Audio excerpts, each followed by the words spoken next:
Ini video pertamaku di tahun 2026 setelah memutuskan resign di awal tahun ini, mmm, dengan alasan yang menurutku banyak, diimpikan oleh pekerja seusiaku di Indonesia, terutama di Jakarta atau mungkin di beberapa kota-kota besar yang ada di, Indonesia, mungkin menurutku.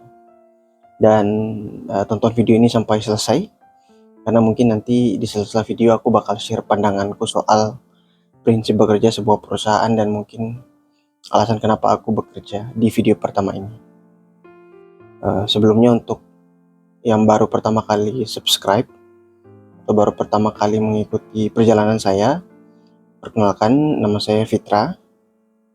Saya berasal dari Ternate, Maluku Utara, dan saat ini sejak 2021 sampai sekarang saya sudah bekerja sebagai sustainability officer di sebuah perusahaan real estate yang cukup besar gitu di Indonesia. Dan ya, di kehidupanku setelah resign ini, aku juga coba buka jasa konsultasi dan juga ada jasa desain bangunan hijau, konsultasi bangunan hijau dan juga sustainability bisa. Barangkali teman-teman ada yang butuh, dan juga ya beberapa jasa desain lainnya. Nah, sekedar cerita aja, saya gabung perusahaan ini sejak awal, saya masih ingat tanggal 1 April 2022, dan sampai saat ini benar-benar sangat menyenangkan bekerja di perusahaan saya saat ini, karena lingkungannya yang selalu support. Tapi memang setelah hampir 4 tahun, ada sebuah alasan yang memang mengharuskan saya untuk resign dari pekerjaan. Karena memang tujuannya adalah untuk lebih fokus kepada hal yang akan saya jalani di awal tahun hingga 6 bulan ke depan. Dan sebenarnya resign di awal tahun 2026 ini tidak saya pikirkan sebelum tanggal 27 November kemarin. Nah, pertanyaannya adalah apa yang sebenarnya terjadi di tanggal 27 November? Bisa teman-teman lihat saya akan coba screenshot sebuah jadwal yang mana di tanggal 27 November ini adalah pengumuman hasil seleksi substansi LPDP batch kedua. Dan ini juga sekaligus saya memperkenalkan bahwa saya adalah alumni dari LPDP untuk program magister. Beasiswa LPDP-nya namanya waktu itu Beasiswa Indonesia Timur. Sekarang sudah tidak ada, sekarang melebur menjadi beasiswa afirmasi lagi. Saya awardee LPDP sejak tahun 2018 sampai tahun 2021. Tujuan perguruan pada waktu itu di Boston, Amerika Serikat. Ya, itu menjadi alasan kenapa saya resign di awal tahun 2026 ini, karena memang LPDP saya juga berbeda dengan LPDP reguler, yaitu LPDP afirmasi, yang mana memang sebelumnya harus ada program yang namanya pengayaan bahasa itu sendiri. Jadi sebenarnya untuk teman-teman yang belum tahu, LPDP kan banyak jenisnya ya. Nah, salah satunya adalah afirmasi. Ketika teman-teman ikut seleksi afirmasi ini hanya berlaku untuk beberapa daerah saja di Indonesia. Saya mengikuti ini karena memang berdomisili dan memang penduduk asli dari di kota Ternate ataupun di Maluku Utara, yang memang masuk dalam list list daerah yang diprioritaskan oleh LPDP. Dan salah satu program kalau misalnya reguler tuh kan setelah lulus substansi itu cuma tinggal langsung berangkat barangkali, hanya tinggal mencari kampus dan sebagainya. Tapi kalau di afirmasi ada yang namanya pengayaan bahasa, dan itulah alasan kenapa saya memilih untuk resign dari kenyamanan yang ada di kantor yang saya dapatkan saat ini, dari mulai finansial maupun support lainnya, dan memang harus fokus untuk mengikuti program pengayaan bahasa LPDP yang akan berjalan selama 6 bulan ke depan di salah satu perguruan tinggi di Jabodetabek lah. Nah, nanti akan saya cerita lebih lanjut ya di video lain terkait apa itu pengayaan bahasa, atau mungkin sudah ada beberapa video-video yang coba menjelaskan terkait apa itu pengayaan bahasa.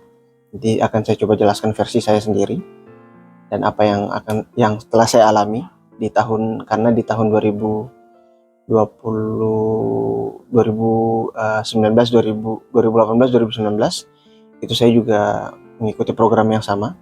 Nah, kali ini seperti deja vu, ikut lagi, cuman durasinya 6 bulan, lebih singkat daripada yang pernah saya ikuti.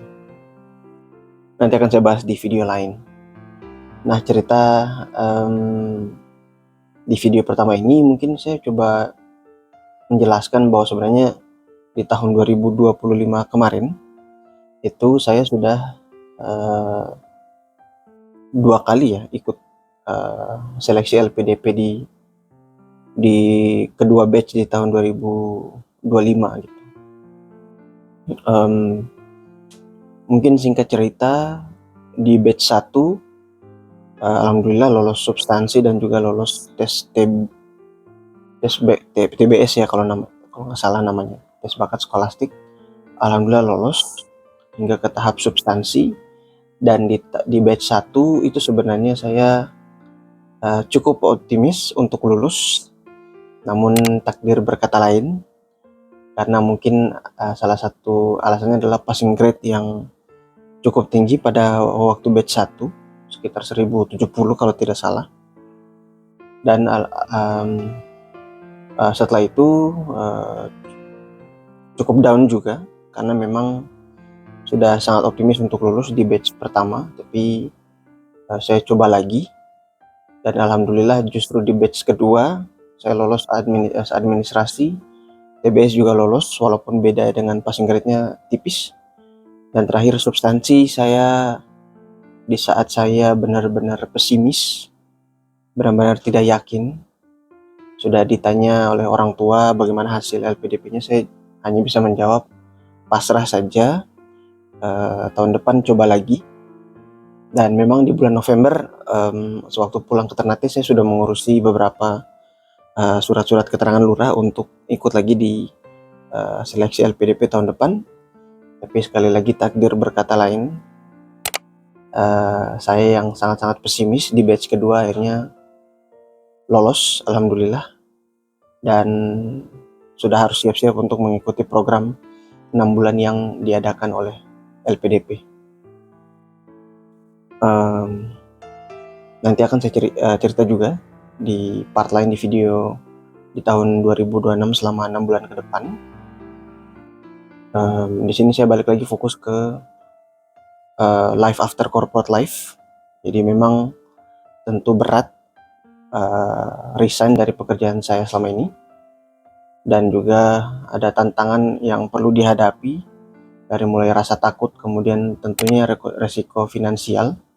Tapi memang sejak tahun 2021 itu saya memang 2020 saya memang sudah coba nonton video terkait dengan isu finansial, dan alhamdulillah sudah ada sedikit persiapan ketika memang keadaan seperti ini terjadi gitu, baik itu finansial maupun dana darurat. Jadi salah satu isu terbesar saya setelah resign dan selama mengikuti program pengayaan bahasa ini adalah finansial saya sudah cukup untuk memenuhi kebutuhan saya di 6 bulan ke depan, insya Allah. Dan juga berharap coba open freelance untuk jasa konsultasi. Mungkin teman-teman yang ingin persiapan LPDP bisa juga konsultasi, kontak saya nanti di email yang akan saya tulis di kolom deskripsi, atau mungkin konsultasi arsitektur ataupun bangunan hijau bisa. Nanti coba kontak saya saja di email ataupun kontak yang akan saya taruh di kolom deskripsi. Ketika teman-teman memutuskan untuk resign dari kenyamanan sebuah pekerjaan yang memang sudah teman-teman nikmati selama ini, memang teman-teman harus butuh persiapan. Ya, salah satunya adalah finansial.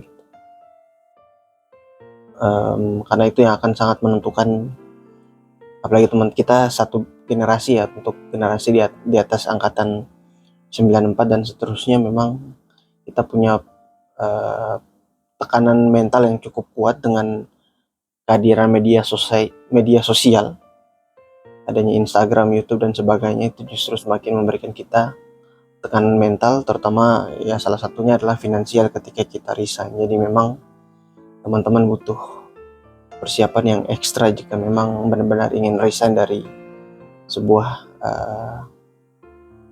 pekerjaan yang memang teman-teman sudah nyaman di sana gitu. Sekilas mengenai video pertama saya di awal tahun 2026 ini. Tetap support saya, semoga bisa survive selama 6 bulan ke depan, walaupun sebenarnya dapat dana hidup bulanan dari LPDP juga, tapi tidak sebanyak gaji yang saya dapat selama bekerja di perusahaan saya sebelumnya. Jadi semoga bisa banyak rezeki. Terima kasih untuk teman-teman yang mau support saya membagikan video ini. Silakan jika memang ada yang ingin konsultasi mengenai LPDP, persiapan LPDP, dan juga untuk arsitektur dan juga sustainability maupun bangunan hijau, saya bisa dikontak di email saya ya. Nanti akan saya sertakan. Untuk video kedua nanti mungkin setiap bulan saya akan upload di tiga kali terkait video ini, di tanggal 1 mungkin, kemudian tanggal 10 dan tanggal 20 ya. Jadi terhitung 3 kali upload dalam sebulan. Dan harapannya semoga teman-teman tetap support. Mohon bantuannya untuk saya dan juga doanya untuk saya, semoga bisa survive dan rencananya bisa lanjut S3 di bulan Agustus 2026 nanti. Saran saya bagi teman-teman yang memang ada kehendak besar untuk resign di tahun ini, harapannya teman-teman sudah ada persiapan, terutama finansial, dan kalau memang ada yang butuh diceritakan terkait dengan apa yang harus disiapkan lagi setelah resign, silakan tulis di kolom komentar di bawah. Terima kasih sudah menonton video ini, jangan lupa share, siapa tahu bermanfaat untuk rekan-rekan lain yang mengalami kehidupan atau proses hidup atau fase hidup yang sama seperti saya. Terima kasih.